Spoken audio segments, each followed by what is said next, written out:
I was just joking. I've been waiting for you. Seems like someone's in a pretty good mood. Catching up with an old friend I hadn't seen in years was truly delightful. By the way, I heard that you had a duel before the throne, with a Fatui Harbinger no less. Courageous and astute. I must say, I am most impressed. Defeating Signora head-on in a duel means that your strength exceeds my expectations. Still, you did end up victorious. I gather congratulations are in order. Sure feels good to finally thwart the Fatui plan for once. They caused plenty of trouble along the way, but at the very least, they didn't get their hands on another Gnosis. Wait a second. Did you say Gnosis? As in, the little thing that looks something like a chess piece? Yep, that's the one. You've seen one too? Gnosis belong to the Seven. They're what keep them connected to Celestia. Oh. What's wrong? I handed that over. You did what now? Well, how else was I supposed to save your skin from the Balladeer exactly? The Balladeer is number 6 of the Fatui Harbingers. In terms of strength, he is superior to Signora. I'm not the kind of person who risks life and limb for any old reason. You did... for once, Paimon just does not know what to say. After A created her puppet vessel, she no longer had anywhere to put it. As her erstwhile closest friend, A handed it over to me, and I've kept it in the Grand Narukami Shrine ever since. She no longer needs the power of the Gnosis, and in any case, she tells me she has severed ties with Celestia. Thus, the Gnosis became not only useless, but also a potential source of conflict. Is that not a good bargain, exchanging it for the one at the core of the plan? Judging by the results, at least, I dare say I struck a good deal. When you put it like that, Paimon has to agree. The Traveler is worth more than a Gnosis. Well, what's done is done, and Paimon heartily thinks we'll be getting it back now. Let's leave the past in the past. So anyway, you still haven't told us why you called us here today. It's to thank you. Really?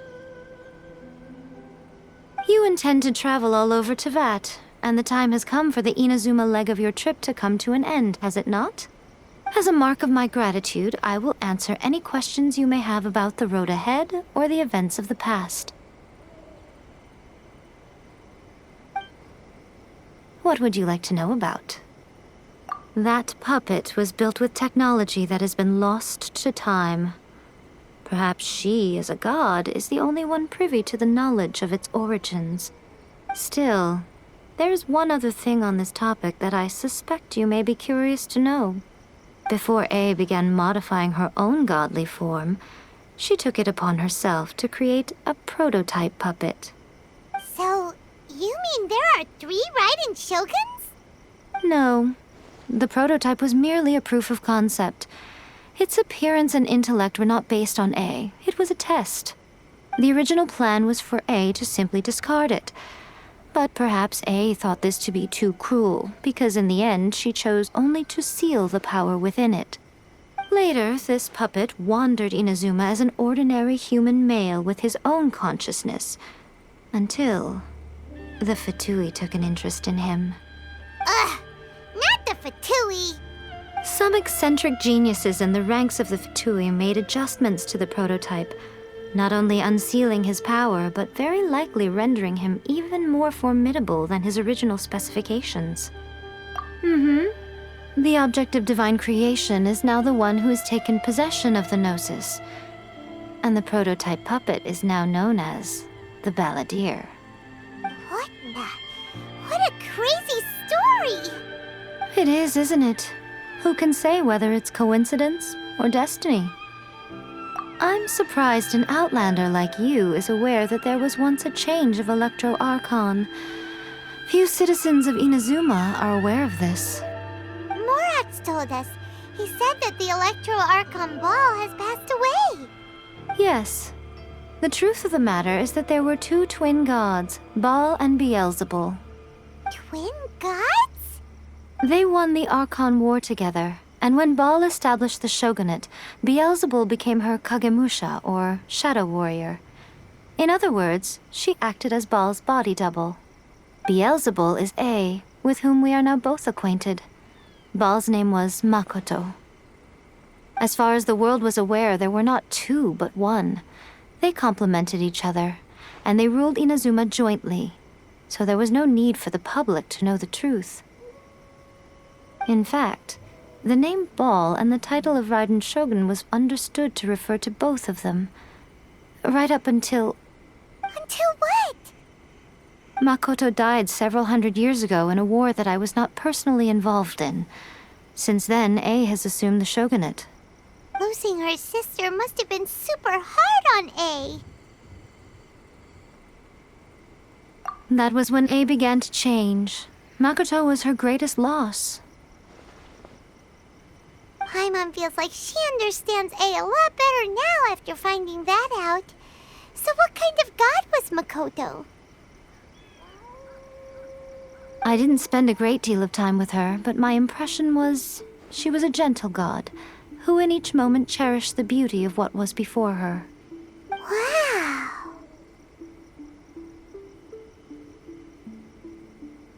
I'm surprised an outlander like you is aware that there was once a change of Electro Archon. Few citizens of Inazuma are aware of this. Morax told us. He said that the Electro Archon Ball has passed away. Yes. The truth of the matter is that there were two twin gods, Baal and Beelzebul. Twin gods?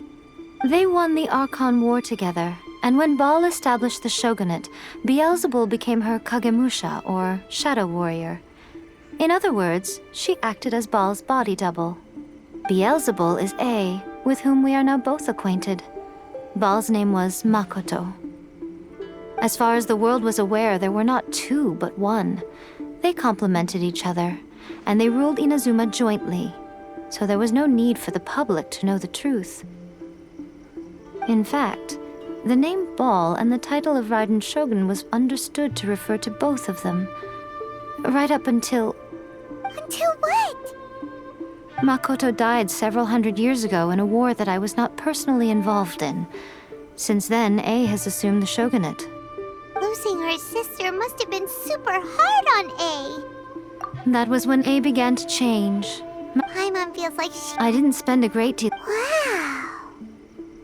Sorry, I haven't a clue. I'm also unfamiliar with the god you describe. But if you still have doubts about A, I would say they are misplaced. Not only does she not fit your description, but she voluntarily gave up her gnosis long ago, severing her ties with Celestia in the process. That's good to hear. Otherwise, given that I'm her familiar, it could have made our relationship rather awkward, don't you think? Don't worry, we aren't looking to pick a fight with you. I wish you the best of luck. May you soon discover the truth behind it all.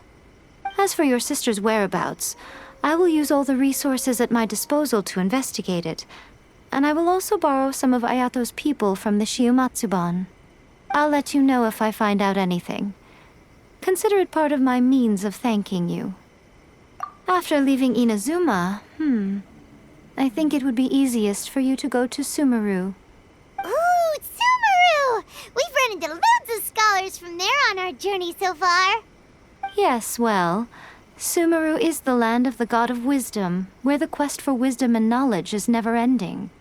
But their obsession gives rise to some truly inexplicable things. For example, in Sumeru, knowledge is holistically managed as a resource. Knowledge is a resource? Yes. I don't know whether it was the sages or Lesser Lord Kusanali who came up with the idea.